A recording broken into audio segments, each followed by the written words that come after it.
Di tengah penindasan panjang yang dialami Bani Israel di Mesir, seringkali kita hanya terfokus pada kisah Nabi Musa.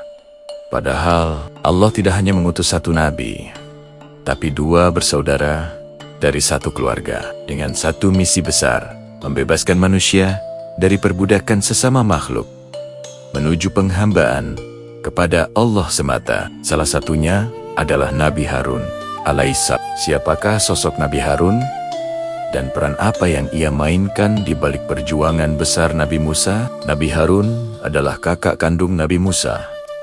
Ia lahir dan tumbuh di tengah tekanan kejam rezim Fir'aun. Ia melihat dengan mata kepala sendiri bagaimana kaumnya hidup dalam ketakutan dan penindasan. Sejak muda, Harun dikenal sebagai pribadi yang tenang, berwibawa, dan sangat lembut dalam tutur katanya. Karakternya ini menjadi penyeimbang bagi Nabi Musa yang dikenal tegas dan keras dalam menghadapi kezaliman. Harun adalah penyejuk, penimbang, dan penjaga harmoni di tengah umat yang sedang tertekan. Ketika Allah memerintahkan Nabi Musa untuk menghadap Fir'aun, Musa merasa ada satu hal yang menjadi kekurangannya, bukan karena ia takut, tetapi karena ia menyadari keterbatasannya dalam kefasihan berbicara. Maka ia memanjatkan doa yang sangat indah kepada Allah, memohon agar saudaranya, Harun, dijadikan pendamping dan juru bicara dalam misi dakwahnya. Allah mengabulkan doa itu. Sejak saat itu, Harun bukan lagi sekadar seorang kakak, tetapi diangkat menjadi seorang nabi, sejajar dalam misi dengan Musa. Meskipun berbeda dalam peran, bayangkan adegan ini.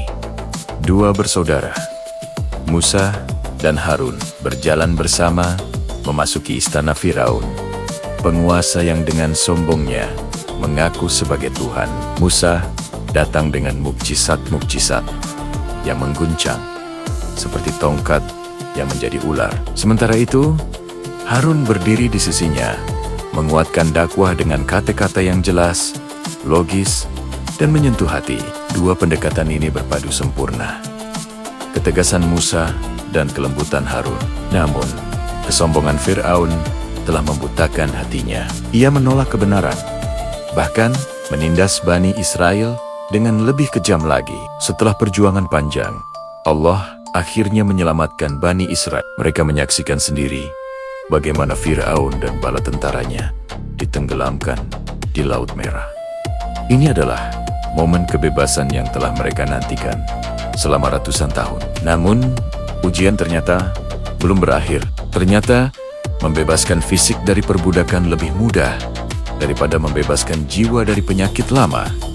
Lemahnya iman dan kerinduan pada penyembahan berhala. Dan disinilah peran Nabi Harun menjadi semakin berat. Ketika Nabi Musa pergi ke Bukit Sinai selama 40 hari untuk menerima kitab Taurat dari Allah, tanggung jawab memimpin Bani Israel diserahkan sepenuhnya kepada Nabi Harun. Ia bukan hanya penjaga hukum, tetapi penjaga akidah. Namun, dalam ketiadaan Musa, muncul seorang provokator bernama Samiri. Ia mengumpulkan perhiasan emas dari Bani Israel, meleburnya, dan membentuk sebuah patung anak sapi yang bisa mengeluarkan suara. Suara gemerincing dari patung emas itu menggoda hati orang-orang yang imannya masih rapuh. Mereka kembali terjerumus ke dalam kesyirikan yang dulu dilakukan nenek moyang mereka. Melihat ini, Nabi Harun tidak tinggal diam. Ia berdiri di hadapan kaumnya, memberikan peringatan keras. Ia berkata bahwa patung anak sapi itu hanyalah fitnah, sebuah ujian dari Allah. Ia mengajak mereka untuk kembali menyembah Tuhan yang sebenarnya, Tuhan yang telah menyelamatkan mereka dari Firaun. Namun, nasihatnya seolah tenggelam oleh nafsu dan kebodohan mayoritas kaumnya. Mereka membangkang, bahkan mengancam akan membunuh Nabi Harun jika ia terus menghalangi mereka. Disinilah Nabi Harun dihadapkan pada posisi yang luar biasa, sulit. Jika ia menggunakan kekerasan untuk menghentikan mereka, bisa terjadi perang saudara dan pertumpahan darah di antara Bani Israel. Namun, jika ia hanya bersabar, ia bisa dituduh lemah dan membiarkan kesyirikan terjadi. Ia pun memilih sebuah jalan yang penuh kebijaksanaan. Ia menahan diri bukan karena setuju dengan perbuatan mereka, tetapi demi menjaga persatuan umat sampai Nabi Musa kembali dengan petunjuk yang lebih kuat. Ia tidak ingin kaumnya terpecah belah dan saling membunuh. Keputusan ini kelak disalahpahami, bahkan oleh saudaranya sendiri, Nabi Musa. Ketika Musa kembali dan melihat kaumnya menyembah patung anak sapi, ia sangat marah. Dalam kemarahannya, ia bahkan menarik janggut dan kepala Harun, menanyakan mengapa ia membiarkan hal ini terjadi. Dengan sabar, Harun menjelaskan situasinya. Ia berkata, "Wahai putra ibuku, janganlah engkau pegang janggutku dan jangan pula kepalaku. Aku takut engkau akan berkata, engkau telah memecah belah Bani Israel dan tidak memelihara pesanku." Harun menjelaskan bahwa ia telah berusaha memperingatkan mereka, tetapi ia lebih mengutamakan persatuan agar tidak terjadi perpecahan yang lebih parah. Di hadapan Allah, sikap Nabi Harun ini bukanlah kelemahan, melainkan sebuah bentuk kebijaksanaan, seorang pemimpin yang lembut, namun tetap teguh pada prinsip tauhid. Dalam perjalanan panjang di padang gurun selama 40 tahun, Nabi Harun terus setia mendampingi kaumnya. Ia menjadi guru kesabaran, ketaatan, dan pengharapan kepada rahmat Allah. Ia adalah sosok peneduh di tengah kerasnya kehidupan pengembaraan.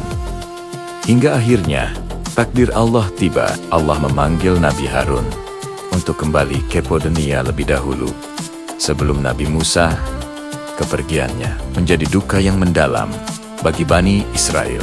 Mereka kehilangan seorang pemimpin yang penuh kasih, seorang penasihat yang bijaksana. Nabi Harun wafat bukan sebagai seorang raja atau penguasa, tetapi sebagai seorang nabi yang bersih dari pengkhianatan, setia pada amanah, dan penuh kasih sayang kepada umatnya. Namanya mungkin tidak selalu disebut dengan mukjizat besar seperti Nabi Musa, tetapi ia dikenang karena akhlaknya yang mulia, kelembutannya dalam berdakwah, kesabarannya dalam menghadapi ujian, dan kesetiaannya sebagai seorang saudara dan rekan seperjuangan.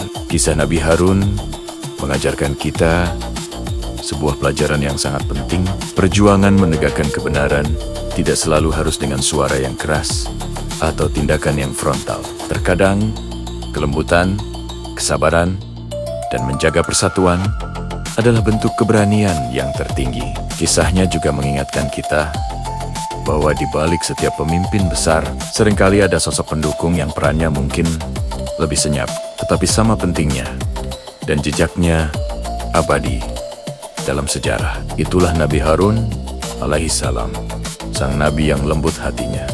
Terima kasih sudah menyimak kisah inspiratif ini. Jangan lupa untuk like, subscribe, dan bagikan video ini agar semakin banyak yang bisa mengambil pelajaran dari kisah para nabi. Sampai jumpa di video berikutnya.